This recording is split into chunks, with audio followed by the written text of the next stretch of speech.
Hello and welcome to the Brunch on CMS TV. I'm Rihanna. And I'm Claire. And we've got a great show lined up for you today with some very interesting stuff. Yes. We're going to start off with some of the well-being stuff. I have been learning all about microelectropeeling. Actually, it's not peeling, it's lifting, I should add, because it is completely natural and holistic. It sounds completely alien and crazy, and it is, but basically they use an alternating current to rejuvenize skin cells and increase most muscle protein in your face, which sounds a bit weird and creepy, but it is all the rage in the States. So yeah, that's sort of the latest. Is it coming to England? We're not sure, but it's a bit pricey, but probably the celebrities will go for that. And also our fitness for the week is Zumba. So have you done Zumba, Claire? Have you tried it? I haven't actually, so I feel I can't really fully comment on it, but I've had lots of friends who've tried it and lots of parents I know have had a go at it. It's something for all of them. Yeah. So for those of you that don't know, Zumba is the latest fitness dance craze. Basically, it's a really good cardio workout, and it involves a lot of women, mostly, not that I'm being sexist here, but just as a generalization, standing and dancing in time to the music, sort of in a certain routine, back and forth. Really good workout and really fun. I have done it a bit. I did it a bit at university, and actually, you know what, it gets the heartbeat going. Everyone is a sweaty mess by the end of it, but you've had a really good time. So I think it takes the best elements of like singing and dancing and makes you fit with them. So I'd recommend it to anybody to give it a try. It's good because it's been about for quite a bit now, Zumba, but it's still one of the most talked about dances because the rules aren't there, the regulations, there's no pressure. Anybody can do it, and you can look ridiculous, but it doesn't yeah. matter. It's not about looking good, it's about having fun and getting fit. So yeah. I think that's the important thing. So on to the hard news. This week, obviously our main story is Syria. Yeah. It's kind of what's on everybody's lips at the moment. Well, I mean, where to begin really? Yeah. Obviously we're waiting for Congress to pass an opinion in the States on whether the US is going to go to war on it. Yeah, and obviously France has come forward and they've said that they're hoping to have military intervention, and then big news at the moment is that Putin, he's really calling from Russia. That he's saying that we should really rethink, well not us, sorry, because Britain obviously, as we know, the bill recently has been rejected, so we're not going to be involved in military intervention. But Putin are really challenging Obama at the moment and saying, is this the wrong call to make? What's the backlash going to be from this? And obviously there's the perception of the West already in Syria is there's a hostility towards the West. Are we going to increase this? It's a really interesting debate, and there's also this big debate on whether the decision revisited after it's, because of course it's come to light that chemical weapons have been used, although the authenticity is still slightly being questioned. But I think it seems like it's fairly safe to assume that they have been using chemical weapons against their own people and killing thousands, and it's pretty scary to think about it. I mean, I've heard the term World War III bandied around a bit, and I know. I mean, I think they said the death toll was reaching about 1,400 people. I mean, it's huge, and now I think in the papers in the last couple of days there's evidence kind of coming to the surface of like blood and hair that can be related to the Assad regime that's coming to light as well. So again, is this going to kind of force a move for Britain? I don't know. I mean, this weekend I was in London myself, and there was protests going on, say again, reinforcing Britain's stance. It's very interesting though. I've actually been reading a lot. There's been a lot of different opinions. Some people seem to think, well, look how it worked out with Iraq. Should we just follow the States blindly into these wars, or like should we be sort of minding our own business and it's not our problem kind of attitude, which sounds a bit harsh, but I do think there's a lot to be said for putting all this time, money, people, politics, everything into something that's fundamentally not directly our business, but at the same time it's these horrific crimes against humanity, and should we be letting them go unchecked? So let us know what you think actually. Send us in to email along the bottom of the screen and give us your thoughts on that, because actually it's a really, really interesting debate and very, very topical. Very topical at the moment. Another topical issue at the moment, obviously recently we had the intern Moritz Erdhard, who passed away. He was interning with Bank of America, and he was seen to do 8 consecutive nights in a row within 14 days, and he was then found later dead in his shower. So this sparked off controversy about working conditions for youth employment and interns. So this is obviously a huge debate at the moment in the news. And I mean, there's been a more recent one with Chris Jarvins, who has just sued Sony and won £4,600 in unpaid fees, salary, whatever you want to call it.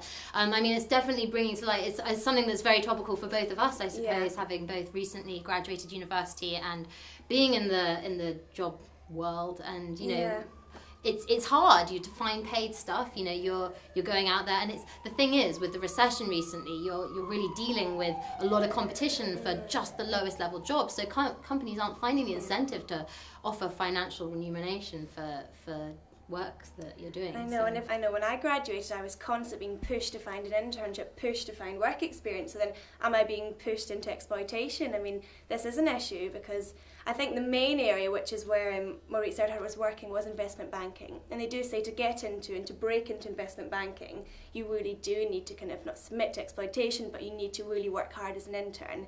Where there are areas like the third sector, I mean, that's where I've done my internship with, and they do tend to have more of a hands-on experience, but you work less days, less hours, and really, if they're wanting you to work the same hours, that they pay someone to do that's when the line is being crossed, isn't it? Yeah, it is, and it's hard. But I mean, we were saying earlier, it is you know, you are getting a job at the end of it for the most part, not assumed, but that is something to maybe go into it thinking about and talking about. That's how they attract people. Yeah, exactly. It's like we promise you potentially a job, but it is a pretty brutal industry, and I think my opinion, as someone down this end of it, is they should be paying interns more. So, so also recently, Nelson Mandela released from hospital. The 95-year-old was there, having been there for the last 3 months, suffering from quite severe depression, and it seems that the general thought is he's been released to go home to die.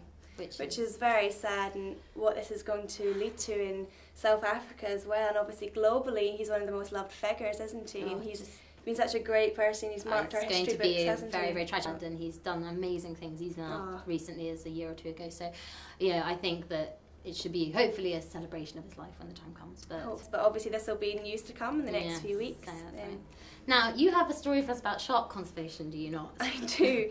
So recently there has been claims that overfishing is happening on the British shores, and there are claims that maybe 50% of our shark population are at risk of becoming extinct. So That's a lot. It's a huge number, and the EU fish boats at the moment who are meant to be out catching tuna and swordfish, they're collecting too many of our rarer sharks. So at the moment charities have been appealing to cut down fishing and have greater regulations. So this is very topical at the moment. So we'll see how this spans out. Yeah, absolutely. So onto the slightly grimmer side. Yeah, exactly. Well, sort of about rape and child abuse, really. I think this is everything. This is something that's been in the offing ever since the whole Jimmy Savile palaver has begun, and I know the NSPCC have been receiving, was it a 50%? 50% increase in calls, and they are relating this to the Jimmy Savile case, which obviously hit our screens and really came into the limelight about child abuse. And since then, I think people are beginning to get the confidence to come forward. Especially about public figures. I think that's one of the biggest thing. You know, publicly recognised, beloved television figures particularly seems to be the thing, but one does also question whether it's just people just trying to, you know, get some coverage and some info. But I think the two that have really come to light are both Coronation Street actors.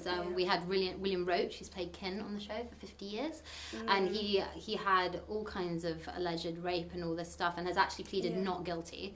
But I do think with things like rape, it's so hard to know. I mean, it's one person's word against another, and yes, there can be evidence and all this stuff, but when you're talking about like 50 years later, or something, so long ago. You know, how are you going to prove from samples and all these things whether it's just someone trying to get a bit of coverage, or if he actually did these horrendous things? I do think, however, if there are several cases of it, you know, I think one has to sit back and take note that actually perhaps there was something going on. And the other one we've got now is Michael Lavelle. That is the one, Michael Lavelle, or Michael Turner, as he's actually known, born and bred as. But Lavelle has been, I think it's 12 cases, and is actually front page news on all these things with raped this girl while she was clutching her teddy, which is a pretty disturbing headline that they seem to be going with. They're saying she was 6 years old, and they've got cases going up to 6 years old. Between 6 and 14, and that this is coming through now. And again, is this a result of this kind of growing confidence becoming report? So maybe, although it's very sad, it's almost given. But it's good, and if it's happening, then please let's bring it to light and make sure that it doesn't happen again, because I think it's far too easy for them to get away with these things. It has been in the past. Right, well I think that sums up the hard news. And oh no, that doesn't, does it? We've got we do, sadly, we do carry on with the rape theme, and obviously, which is very sad news at the moment, but it is very current and it's something that has to be talked about. And it's the gang rape that took place in Delhi last December with Jyoti Singh Pandley. Obviously, this was a terrible case, and just recently this has been hugely in the news because the youngest of the people involved in the case, yeah, he's been given a 3-year sentence in a juvenile detention. Which is it is the maximum that you can be given, but I mean, should that be the maximum? Because of course the others, they're facing the death penalty when they go to court next month, and if they are convicted, they will lose their lives. And now they're saying there's been an outcry internationally, not only by the close family and friends, but everyone throughout the world, saying, should we be questioning juvenile and judgment? Just because he was a few months younger or whatever than they were, does he then get the right? I mean, 3 years versus your life. And then I think this also brings up a very interesting debate about the death penalty, which is something every time it comes up. We saw it last year with the case in Bali with the British woman who was carrying cocaine. I mean, I personally think it's just a really, really terrifying prospect. But at the same time, it's there to act as a deterrent. And these people, like, before you rape, like, if there's a stronger deterrent, But that's another thing. Let us know your thoughts on. It'd be interesting, because it's such a controversial topic, isn't it? And I think it's one there's no right answer. It's not there should be the death penalty, or there shouldn't, or there should be for some people or some ages. So it's really one to let us know what you think about that, because we'd be very interested to hear from you. We would do. But now leading on to some business news, and we'll take a positive note first. So we have a booming manufacturing sector in the UK, which has come out recently. About time! Yeah, so apparently exports are increasing hugely, which in the past it was mainly imports that we were always talking about. So this is great, and the UK are now expanding much more hugely into what are called the BRIC countries. So we have Brazil, Russia, India and China. So this is great. So these are some of the really prosperous economic markets. But then again, the downside to this is these BRIC countries also themselves are seeing a slight economic decline. So are we then, is it too late? Are we then joining into these expanding into these markets, and they themselves are seeing these shortcomings? So that will span out interesting in the next few months anyway. House prices in London are way increased.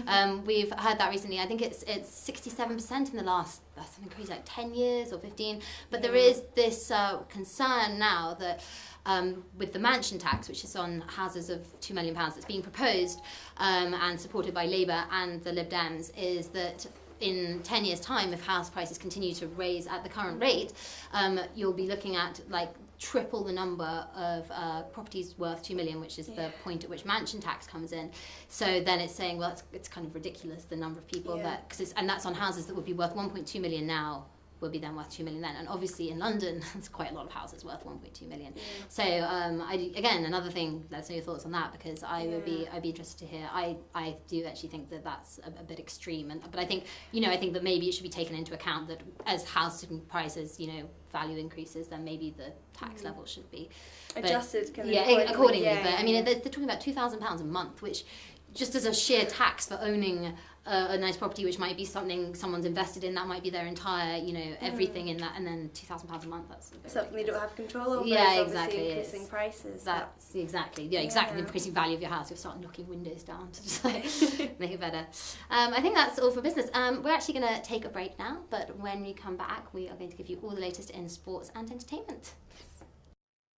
I love London. There's loads to see and plenty to do. You can go shopping, enjoy art, go to the theatre, or just grab a bite to eat. Plus, it's a great place to study in the open spaces, all with excellent transport links. But where do you stay to enjoy all of this? Well, I stay at the Stay Club. The Stay Club is really fun. Cheers. It's close to central London. Thanks. And you can stay as long as you like. It's a great place to meet new friends. Do you mind if I take one of those? Good. Let me show you upstairs. The Stay Club is super safe and extremely clean. I mean extremely clean. So who stays at the Stay Club? Well, students, young professionals, handsome. And people who come from all over the world just to have a good time. Hey girls! Now let me show you my room. This is my room. And my flatmate April. In here we have our own shower, our own cooking space, free Wi-Fi, a large desk and the beds. I love the beds. As you can see, it's quite cosy in here. Oh, that'll be my friends. Now I gotta go, but you guys should definitely stay.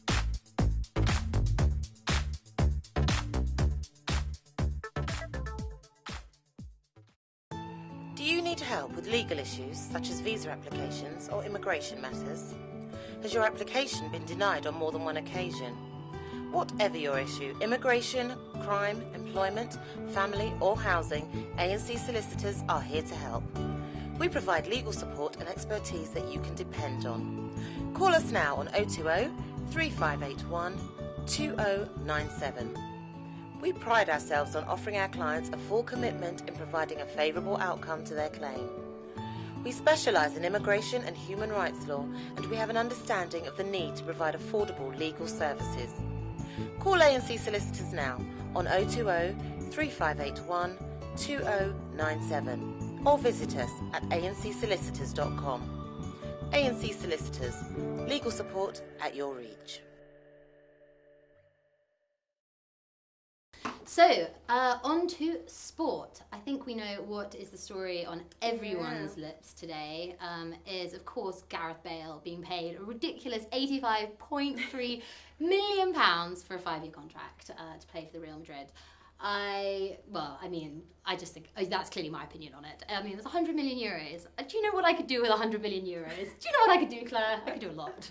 I know. Well, he's only 24 years old, so again, do you know what I could do? But he has had a fantastic year behind him. He's been Player of the Year, and he has done some amazing... Okay, well, I can't do that, but still. Yeah, well, he has really rocked the kind of football scene. I don't know too much about football, but I do know a bit about this man, and sort of he's just really come onto the scene, and he arrived last night at the stadium in He did, Spain. to 20,000 keen fans. I think they said something like they were spending their working Monday lining up to meet him. Yeah. And he did address the crowd in Spanish, which I do commend him for. Well done. You know what, though? I think for £85.3 million, I could learn a few words of Spanish as well. Yes, that's true. I'm clearly a bit bitter here, aren't I? I'm like, just give me my money. Also, he only managed 8 keepy-uppies. This is what the Twitterati are all abuzz with. But you know what? I can't help but feel for him on that pressure. I mean, I don't feel for him too much because, you know, the man has a lot of money now. But that's going to be £300,000 a week. Mind cannot comprehend. Anyway, my personal opinion is we've kind of got this unknown who's come in and just got, it's the largest ever sum ever paid for more than Cristiano Ronaldo, which obviously was another transfer to Real Madrid. Exactly. I think he was around 80 million, so similar as well. But Cristiano Ronaldo, we all know because he's always in the papers, he's pin-ups for lots of I think that's one of the things that's kind of come as a bit of a shock here. Everyone's Mr. Who Bale? What is this guy who's come out and taken this money? But anyway, no pressure on him then for the next 5 years. But it'd be interesting to see, because he is at the moment saying he's trying to sort of promote himself as a down-to-earth character. He's a family man. He's got a long-term girlfriend he's met since school. They've got a young child together as well. Alba Violet.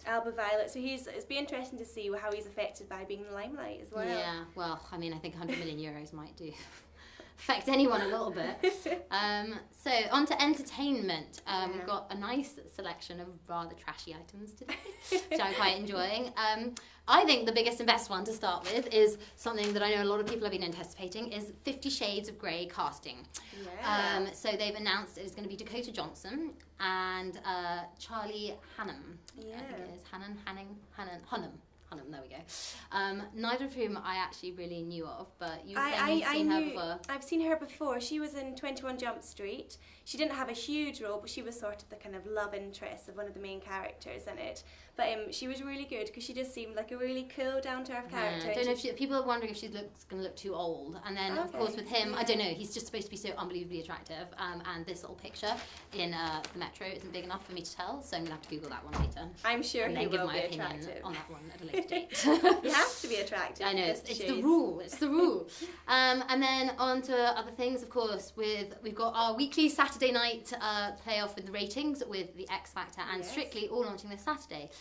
X Factor kicked off this past Saturday with auditions, which I thought were personally a bit boring. I do actually like X Factor, but apparently Sharon Osbourne's return has kicked ratings up 500,000 people. So they're there to see her go. Oh, it's fabulous, darling.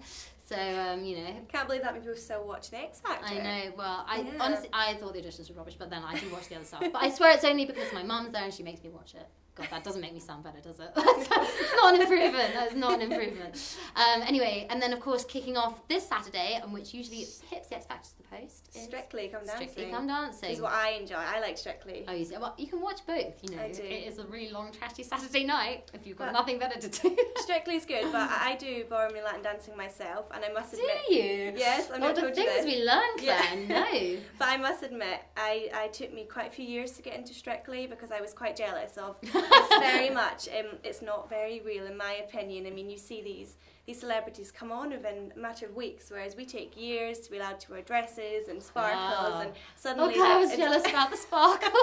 Poor girl. We had to wait years to get my dress.